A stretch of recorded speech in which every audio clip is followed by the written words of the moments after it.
Hello दोस्तों, स्वागत है आपका हमारे YouTube channel Bihar board study with VK में। और आज जो हम लोग हिंदी व्याकरण का टॉपिक पढ़ने वाले हैं वो है हमारा समास। समास जो है हिंदी व्याकरण का एक ऐसा टॉपिक है जिसमें लगभग सभी एग्ज़ाम में जिसमें भी हिंदी व्याकरण का सेक्शन होता है उसमें प्रश्न पूछ लिया जाता है। तो हम लोग आज समास पढ़ेंगे और समास के भेद, उसकी परिभाषा, और साथ ही साथ जो है यहाँ हम बीच बीच में ये भी बताने का प्रयास करेंगे कि क्वेश्चन जो है कहाँ से आ जाते हैं, किस तरह से आते हैं। तो चलिए हम लोग देखते हैं। जो हमारा बोर्ड पर लिखा हुआ है, समास हेडिंग बना हुआ है, उसकी परिभाषा और उसके भेदों को भी हम लोग लिखते हैं। तो समास लिख करके हम लोग एरो साइन देंगे और लिखेंगे कि आखिर समास क्या है। समास, तो समास हो जाएगा जब दो या दो से अधिक शब्दों के जब दो या दो से अधिक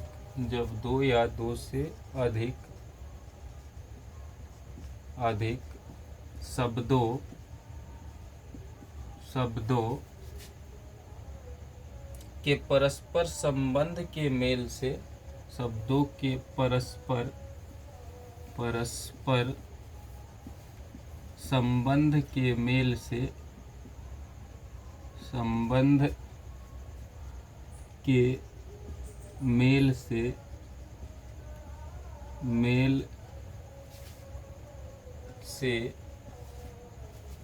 से, नए सार्थक शब्द का निर्माण होता है। नए सार्थक शब्द का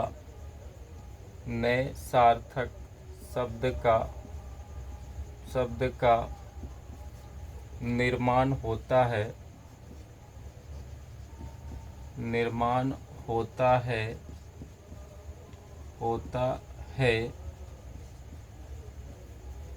है तो उसे समास कहते हैं।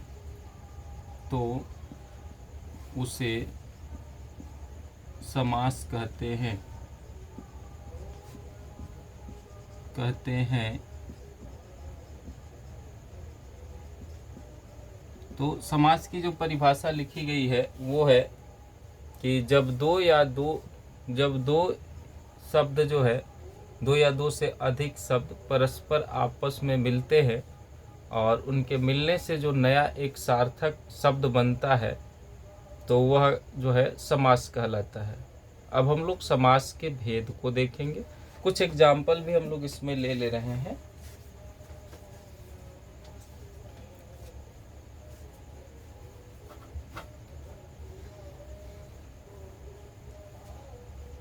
जैसे यथा जोड़ स्थान, जैसे यथा जोड़ स्थान। तो एक ये दो शब्द मिला और एक इससे नया सार्थक शब्द बना, वो हमारा हो जाएगा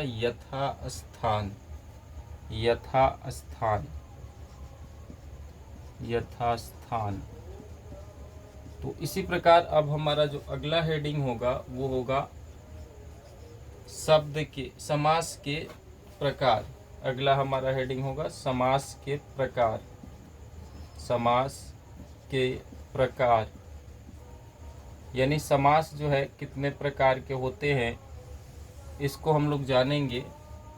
तो लिखेंगे कि समास के मुख्यतः 6 प्रकार होते हैं। लिखेंगे समास के मुख्यतः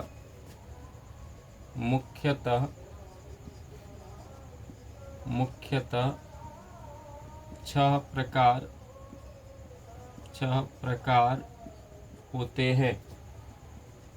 समास के मुख्यतः 6 प्रकार होते हैं। और इसमें जो हमारा पहला आ जाएगा अव्ययी भाव समास। पहला हमारा आ जाएगा अव्ययी अव्ययी भाव समास, अव्ययी भाव समास। इसी क्रम में हमारा दूसरा आ जाएगा, दूसरा समास का प्रकार होगा तत्पुरुष समास, तत्पुरुष समास। जो समास का तीसरा भेद होगा या तीसरा प्रकार होगा वो होगा कर्मधारय समास, कर्मधारय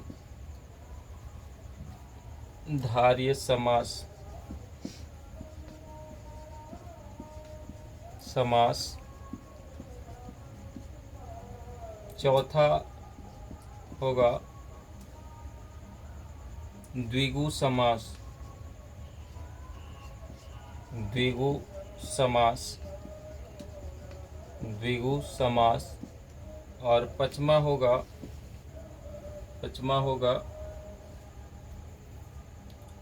द्वंद्व समास,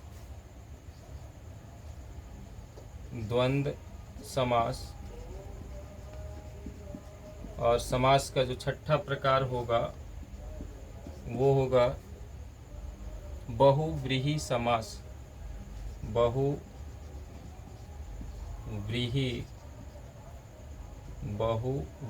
समास,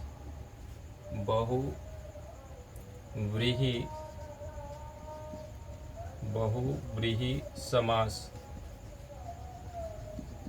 तो इस प्रकार से हम लोगों ने जो देखा वो समास की परिभाषा, यानी समास की जो परिभाषा है वो है जब दो या दो से अधिक शब्दों के परस्पर संबंध के मेल से जो नया सार्थक शब्द का निर्माण होता है तो उसे समास कहते हैं। जैसे यथा जोड़ शक्ति यानी यथा जोड़ स्थान यानी यथा स्थान।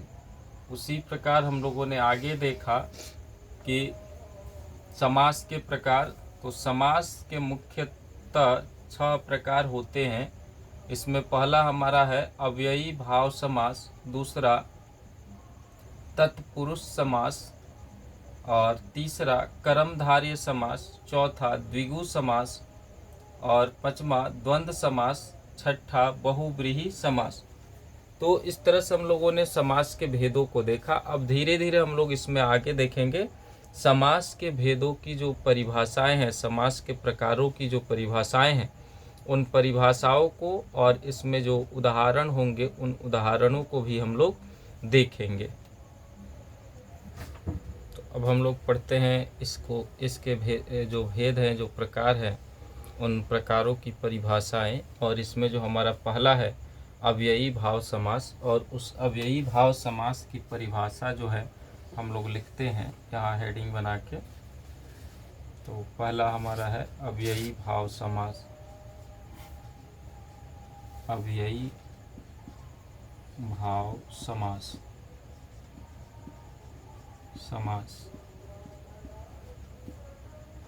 इसकी जो परिभाषा है वो है कि जिस समास में पूर्व पद अवयव या तथा प्रधान, जिस समास में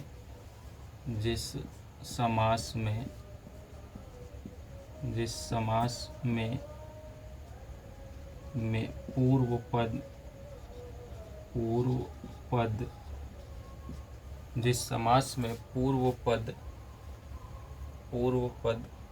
अवयव तथा प्रधान, अवयव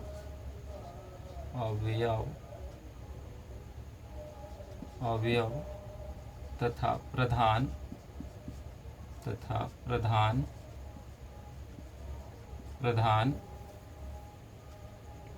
अवयव तथा प्रधान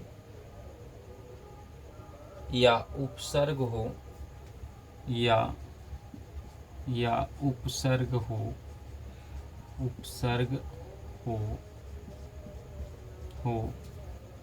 अव्ययी भाव समास,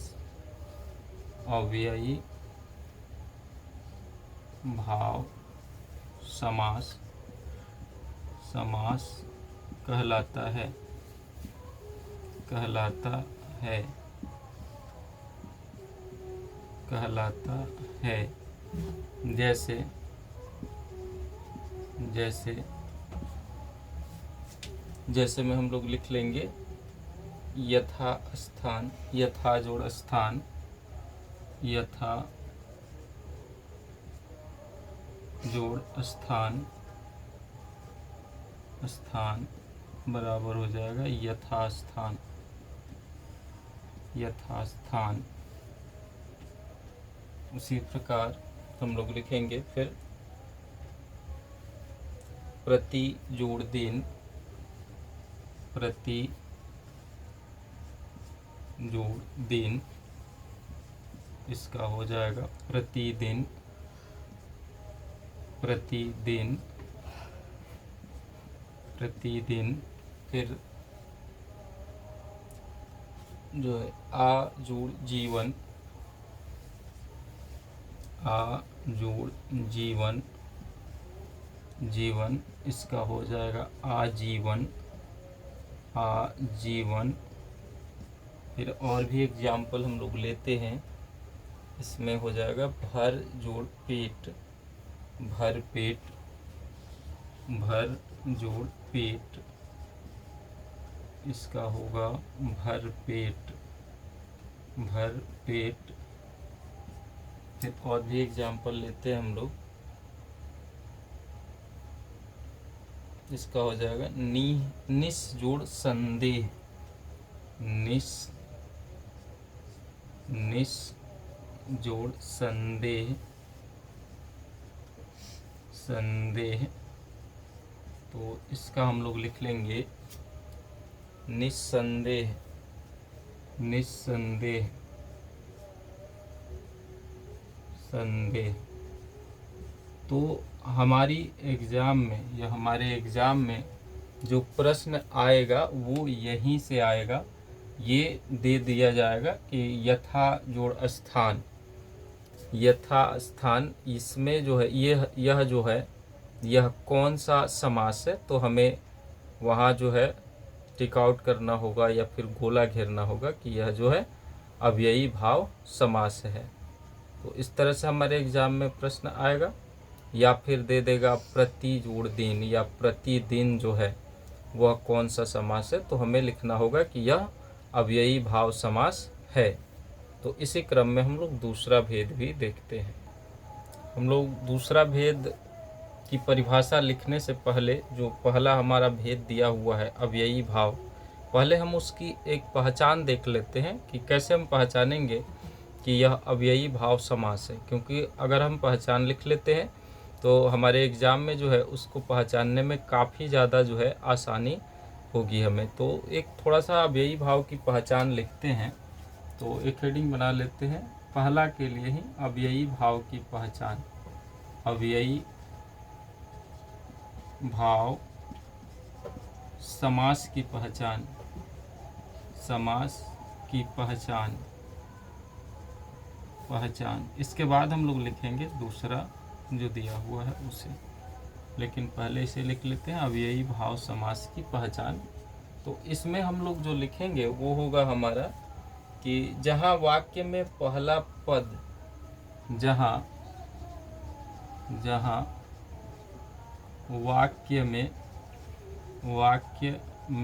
पहला पद, जहाँ वाक्य में पहला पद, जहाँ वाक्य में पहला पद आ कौमा अनु कौमा भर, आ कौमा अनु कौमा भर, भर कौमा भर कौमा प्रति कौमा यथा, प्रति, प्रति कौमा यथा, खुश रहो, यथा, यथा हर आदि हो, हर आदि हो, आदि हो, हो, वहाँ अव्ययी भाव समास होता है, वहाँ वहाँ अव्ययी अव्ययी भाव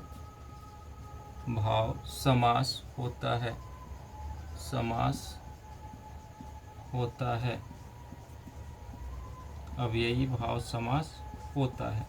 यानी जब हम देखेंगे, जब हमें पद दिया रहेगा तो उस पद में यदि अनु लगा रहे, भर लगा रहे, प्रति लगा हुआ रहे या फिर हर लगा हुआ रहे, तो हम वहाँ जो है यह समझ लेंगे कि यह जो पद दिया हुआ है यह अव्ययी भाव समास का पद है। और जब हमारे एग्ज़ाम में जहाँ क्वेश्चन पेपर होगा उसमें अव्ययी भाव समास का जो ऑप्शन मिलेगा, विकल्प मिलेगा, हम उस पर टिक आउट कर देंगे।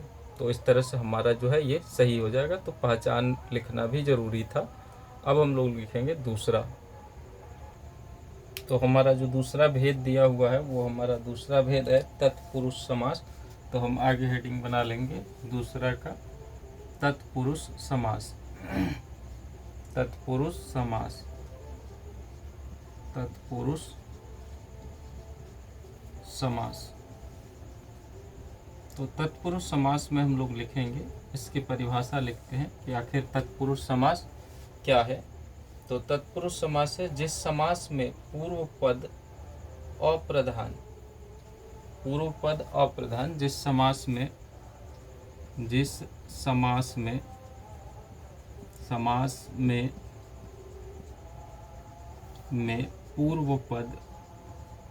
पूर्व पद अप्रधान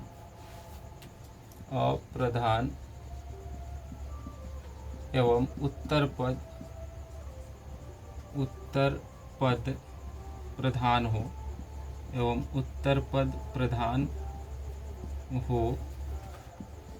एवं उत्तर पद प्रधान हो, जिस समास में पूर्व पद अप्रधान तथा उत्तर पद प्रधान हो, तत्पुरुष समास कहलाता है। तत्पुरुष समास कहलाता है। तत्पुरुष समास कहलाता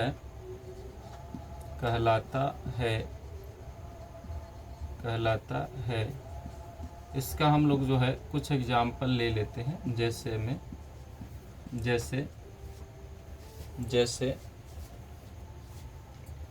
मतदाता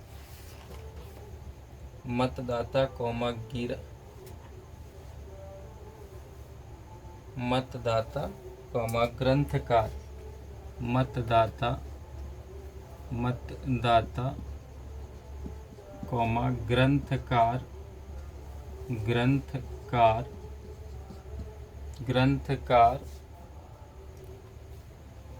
कौमा माखन चोर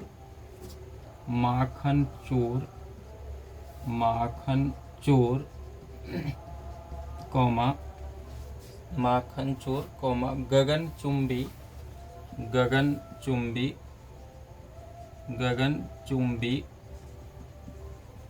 गगनचुंबी कौमा रथ चालक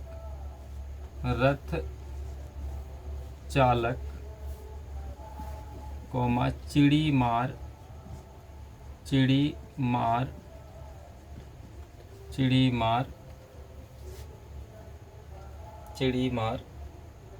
कौमा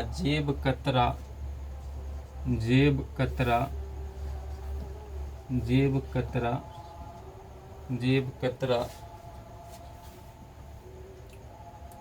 कौमा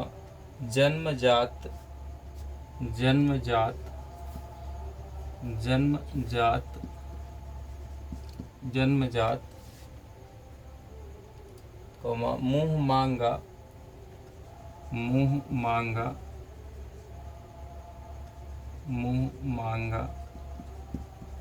कौमा मुँह मांगा कौमा गुणहीन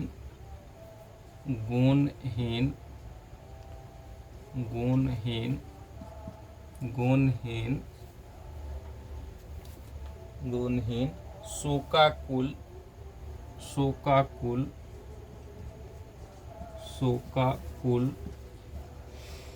कौमा मन चाहा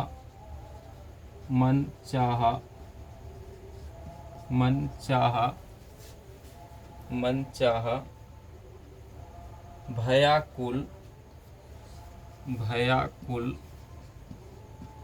भयाकुल, भयाकुल, वाल्मीकि चरित, वाल्मीकि चरित, वाल्मीकि चरित, वाल्मीकि चरित, हथकड़ी सत्याग्रह, हथकड़ी, हथकड़ी, हथकड़ी, कौमा सत्याग्रह, सत्याग्रह, सत्याग्रह, सत्याग्रह, युद्ध भूमि प्रयोगशाला, युद्ध भूमि, युद्ध भूमि, भूमि, प्रयोगशाला, प्रयोगशाला, प्रयोगशाला, प्रयोगशाला, रसोई घर, रसोई घर, रसोई घर, रसोई घर, छात्रावास, छात्रावास, छात्रावास, विद्यालय, विद्यालय, विद्यालय, कौमा सभा भवन, सभा भवन, सभा भवन, सभा भवन, धनहीन, धनहीन, धनहीन, धनहीन, इत्यादि, इत्यादि। ये सभी जो हैं, या फिर इसके अलावा भी जो है इस तरह के जो शब्द हैं वो तत्पुरुष समास होते हैं। तो तत्पुरुष समास के आगे जो हम लोग पढ़ेंगे वो इसका तीसरा भेद हम लोग पढ़ते हैं, जो है कर्मधारय समास। तो इसी क्रम में हम लोग तीसरा भेद लिखते हैं, और तीसरा भेद है कर्मधारय समास, और इसकी भी परिभाषा हम लोग लिखेंगे। तीसरा भेद है कर्मधारय समास, कर्मधारय समास, कर्मधारय समास, समास। और ये इस क्रम का तीसरा है, तीसरा समास का प्रकार है, जिसकी परिभाषा है जिस समास में उत्तर पद प्रधान हो। लिखते हैं जिस समास में, जिस समास में, समास में उत्तर पद, उत्तर पद, जिस समास में उत्तर पद प्रधान हो, प्रधान हो, जिस समास में उत्तर पद प्रधान हो तथा पूर्व पद में, तथा पूर्व पद में, तथा पूर्व पद में, पद में, तथा पूर्व पद में विशेषण विशेष्य, विशेषण विशेषण विशेष्य, तथा पूर्व पद में विशेषण विशेष्य, विशेषण विशेष्य, अथवा उपमान उपमेय का संबंध हो, अथवा उपमान उपमान उपमेय, उपमेय का संबंध हो, का संबंध हो, उपमान उपमेय का संबंध हो, का संबंध हो, वह कर्मधारय समास कहलाता है। वह कर्मधारय समास कहलाता है। कर्मधारय समास, वह कर्मधारय समास कहलाता है, कहलाता है। अब जैसे में इसका उदाहरण कुछ ले लेते हैं हम लोग। तो जैसे में लिखेंगे हम लोग, जैसे जैसे काली मिर्च, नील कमल, नीलकंठ। जैसे काली मिर्च, काली मिर्च, काली मिर्च, मिर्च, कौमा नील कमल, नील कमल, कमल, कौमा नीलकंठ, नीलकंठ, नीलकंठ, नीलकंठ,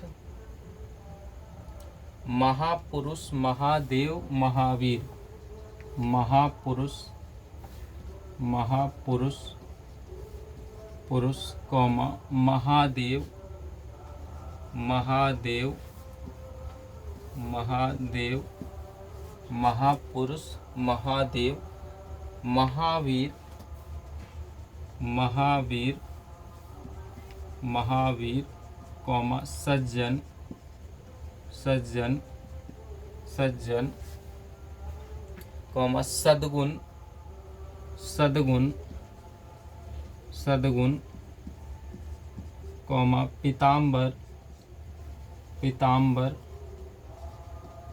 पीताम्बर, पीताम्बर, नील गगन, महात्मा, नील गगन, नील गगन, गगन, कौमा महात्मा, महात्मा, महात्मा, महात्मा, पुरुषोत्तम, पुरुषोत्तम, पुरुषोत्तम, पुरुषोत्तम, पुरुषोत्तम, पुरुषोत्तम, कौमा श्वेतांबर, पुरुषोत्तम, कौमा श्वेतांबर, श्वेतांबर, श्वेतांबर, श्वेतांबर, चरण कमल, चरण कमल, चरण कमल, चरण कमल, चरण कमल, कौमा चंद्रमुखी, चंद्रमुखी, चंद्रमुखी, चंद्रमुखी, चंद्रमुखी, कमल नयन, कमल नयन, कमल नयन, कमल नयन, कमल नयन, लौह पुरुष, लौह पुरुष, लौह पुरुष, लौह पुरुष, पुरुष, इत्यादि इत्यादि। ये सभी जो है कर्मधारय समास के उदाहरण हैं। ये सभी जो अभी हम लोगों ने बोर्ड पर उदाहरण के रूप में लिखा, ये सभी जो है कर्मधारय समास के उदाहरण हैं। और इसमें से यदि हमारी एग्जाम में कोई भी शब्द आता है, कोई भी पद आता है, तो हम कर्मधारय समास में टिक आउट करेंगे या फिर गोला घेरेंगे। तो अब इस क्रम का जो है हम लोग चौथा पढ़ेंगे, चौथा समास का। तो समास के चौथे प्रकार में जो है वो है द्विगु समास। और द्विगु समास की परिभाषा जो है हम लोग पढ़ते हैं। तो क्या लिखा हुआ है द्विगु समास की परिभाषा, इसे हम लोग देखते हैं। तो द्विगु समास की परिभाषा है, जिस समास में उत्तर पद प्रधान हो, जिस समास में, जिस समास में, समास में, जिस समास में उत्तर पद, जिस समास में उत्तर पद प्रधान हो, जिस समास में उत्तर पद प्रधान हो, जिस समास में उत्तर पद प्रधान हो तथा पूर्व पद संख्यावाचक हो, तथा पूर्व पद संख्यावाचक हो, तथा पूर्व पद संख्यावाचक हो, तथा पूर्व पद संख्यावाचक हो, पूर्व पद संख्यावाचक हो द्विगु समास कहलाता है, द्विगु समास कहलाता है, द्विगु समास, द्विगु समास कहलाता है, कहलाता है, द्विगु समास कहलाता है, द्विगु समास कहलाता है। इसमें विग्रह करने पर समूह या समाहार का बोध होता है। एक लाइन और लिखेंगे, इसमें विग्रह करने पर, विग्रह करने पर समूह, करने पर समूह या, इसमें विग्रह करने पर समूह या समाहार का बोध होता है, समाहार का बोध होता है, बोध होता है, समाहार का बोध होता है। जैसे में हम लोग लिखेंगे नवरत्न, जैसे नवरत्न, कौमा सप्तद्वीप, नवरत्न कौमा सप्तद्वीप, कौमा सतमंजिल,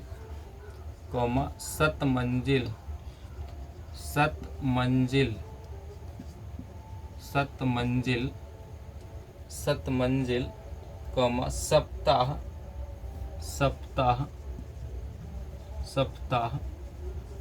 कौमा सप्त सिंधु,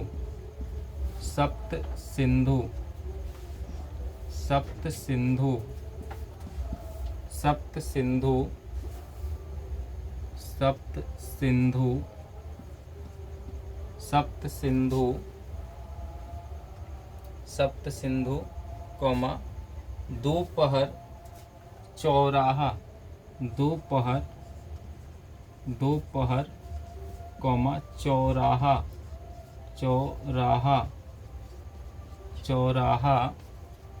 दोपहर कौमा चौराहा, कौमा त्रिलोक,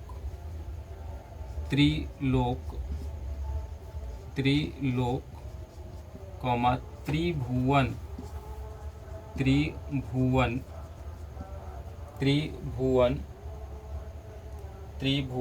कौमा तिरंगा, कौमा पंचमढ़ी,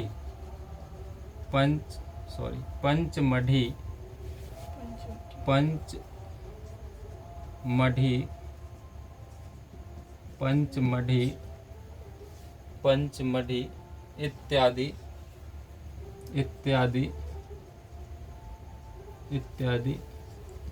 यानी ये सभी जो है द्विगु समास है। यानी जिस समास का जो है पूर्व पद जो है संख्यावाचक हो, पूर्व पद संख्यावाचक हो, वह समास जो है द्विगु समास कहलाता है।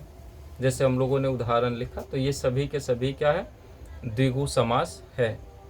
तो आगे इसका हम लोग पचमा जो भेद है वो लिखते हैं।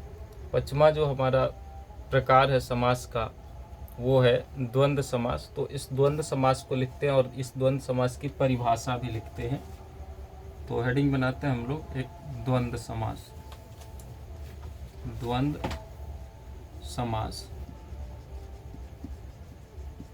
द्वंद्व समास।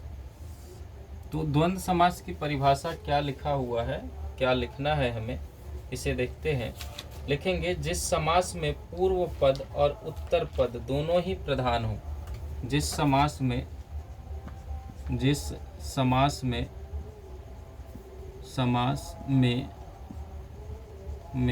पूर्व पद, जिस समास में पूर्व पद एवं उत्तर पद, पूर्व पद एवं उत्तर पद दोनों ही प्रधान हो, दोनों ही प्रधान हो, यानी जिस समास में पूर्व पद एवं उत्तर पद दोनों ही प्रधान हो, दोनों ही प्रधान हो, दोनों ही प्रधान हो द्वंद्व समास कहलाता है, द्वंद्व समास कहलाता है, द्वंद्व समास कहलाता है, समास कहलाता है, कहलाता है, द्वंद्व समास कहलाता है। जिस समास में पूर्व पद और उत्तर पद दोनों ही पद प्रधान होता है वह समास द्वंद्व पद कहलाता है। इसमें एक और चीज लिखेंगे जो हमें इस शब्द को पहचानने में काफी जो है मदद करेगा। तो लिखेंगे कि जहां दो पदों के मध्य योजक चिन्ह का प्रयोग होता है द्वंद्व समास कहलाता है। एक और लिख लेते हैं, जहां एक और परिभाषा ही इसको समझ लीजिए, जहां दो पदों के मध्य, जहां दो पदों के मध्य जहां दो पदों के मध्य योजक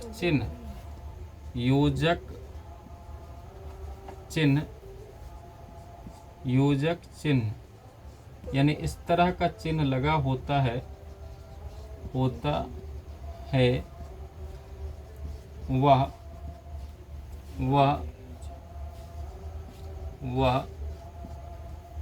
वह द्वंद्व समास कहलाता है, द्वंद्व समास कहलाता है, वह द्वंद्व समास कहलाता है, वह द्वंद्व समास कहलाता है। यानी जब दो पदों के बीच में इस तरह का चिन्ह लगा हो और वह शब्द हमें पहचानने के लिए कहा जाए तो ध्यान रखना है, तो हम सीधे सीधे उसका आंसर जो है द्वंद्व समास कर देंगे। तो हम उसे लिख देंगे कि यह द्वंद्व समास है। तो चलिए इसका भी कुछ उदाहरण हम लोग ले लेते हैं। जैसे माता पिता, जैसे माता पिता, देखिए यहाँ लग गया योजक चिन्ह माता पिता।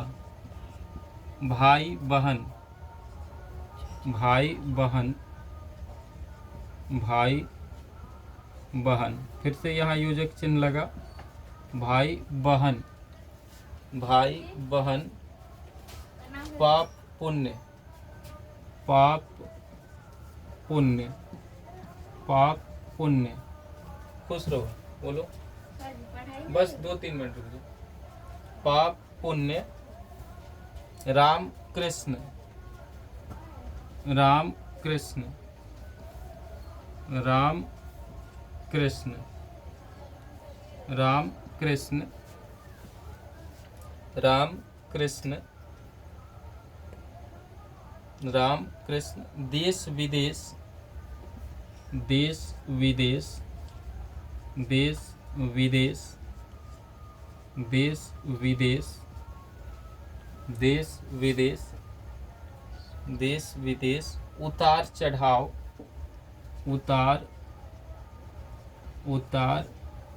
चढ़ाव, चढ़ाव इत्यादि, उतार चढ़ाव इत्यादि। यानी इस तरह के जितने भी शब्द होंगे जिन शब्दों में योजक चिन्ह लगा हो वह योजक चिन्ह वाले शब्द जो है वह द्वंद्व समास कहलाएंगे। यानी जहाँ भी हमें देखना है जिस शब्द में भी जो है योजक चिन्ह लगा हो वह योजक चिन्ह वाले शब्द जो है वह द्वंद्व समास कहलाते हैं। तो ध्यान रखना है हमें इस बात का। अब इसका जो अंतिम प्रकार है समास का वो उसे हम लोग पढ़ेंगे। तो समास के प्रकारों में जो हमारा छठा समास का प्रकार है वो है बहुव्रीहि समास। और उस बहुव्रीहि समास को हम लोग पढ़ते हैं कि इसकी क्या परिभाषा होगी उसको भी हम लोग देख लेते हैं। तो छठा हम हेडिंग बना लेंगे बहुव्रीहि समास। छठा हेडिंग बना लेंगे बहुव्रीहि समास।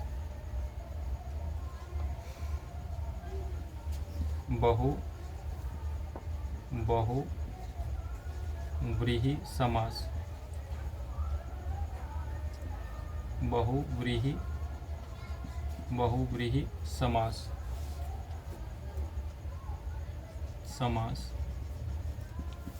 बहुव्रीहि समास।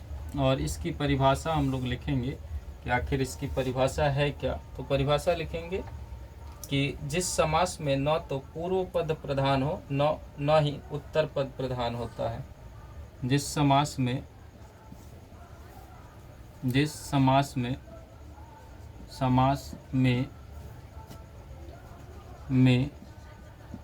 न तो पूर्व पद प्रधान होता है, न तो पूर्व पद प्रधान होता है और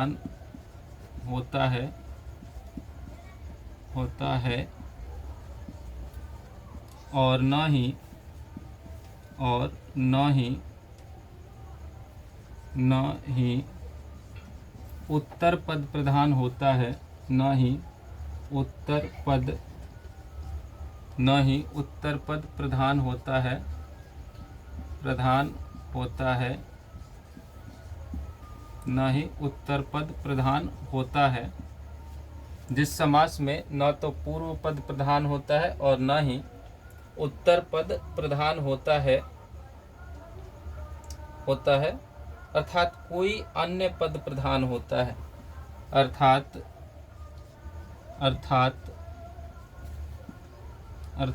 कोई अन्य पद प्रधान होता है,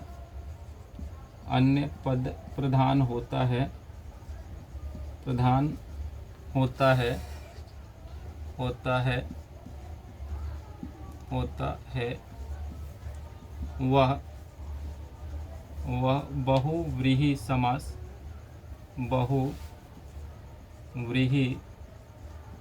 बहुव्रीहि समास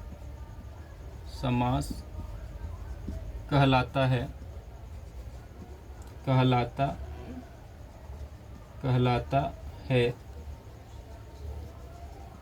अर्थात वह बहुव्रीहि समास कहलाता है। जैसे कुछ एग्जाम्पल उदाहरण लेके हम लोग देख लेते हैं कि आखिर कौन कौन सा है जो बहुव्रीहि समास है। तो जैसे में हम लोग लिखेंगे, जैसे में लिख लेते हैं हम लोग महात्मा लंबोदर, महात्मा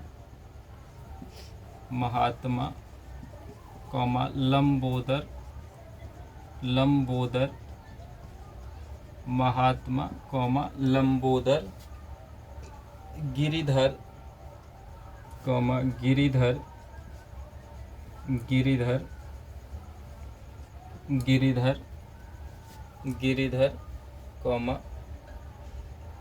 मुरलीधर निशाचर इत्यादि। मुरलीधर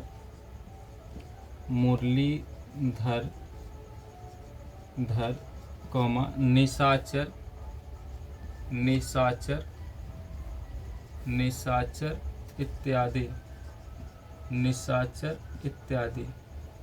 तो इस तरह से हम लोगों ने बारी बारी से करके समास की परिभाषा पढ़ी, फिर समास के प्रकारों को देखा, समास के प्रकारों की जो परिभाषाएं हैं उन परिभाषाओं को भी हम लोगों ने देखा। और जितने भी समास के प्रकार थे, 6 प्रकार का हम लोग एक एक उदाहरण भी देखें। तो उदाहरण से ही हमारी परीक्षा में जो है सवाल पूछे जाते हैं। जैसे जो भी हम लोग एग्जाम्पल में लिए वही शब्द लिख दिए जाएंगे और पूछे जाएंगे कि बताइए ये जो है, ये शब्द जो दिया है, ये जो पद दिया हुआ है, यह कौन सा समास है। तो यह पद जो है कौन सा समास है, हमें इसी चीज़ को लिखना होता है। तो हम समास के जो प्रकार हैं उन प्रकारों की जो परिभाषाएं हैं उन परिभाषाओं को याद करेंगे और उसमें जो एग्जाम्पल, जो उदाहरण दिए गए हैं उन उदाहरणों को भी हम ध्यान में रखेंगे, ताकि वही उदाहरण जो है हमारी परीक्षा में सीधे सीधे सवाल के रूप में आ जाते हैं। जैसे एग्जाम्पल के तौर पे दे दिया कि माता पिता बताइए कौन सा समास है, तो हमें याद रखना होगा ना कि जो योजक चिन्ह लगा होता है वो कौन सा समास है कि नहीं। जैसे काली मिर्च दे दिया विकल्प में काली मिर्च दे दी है सवाल में कि ये कौन सा समास है।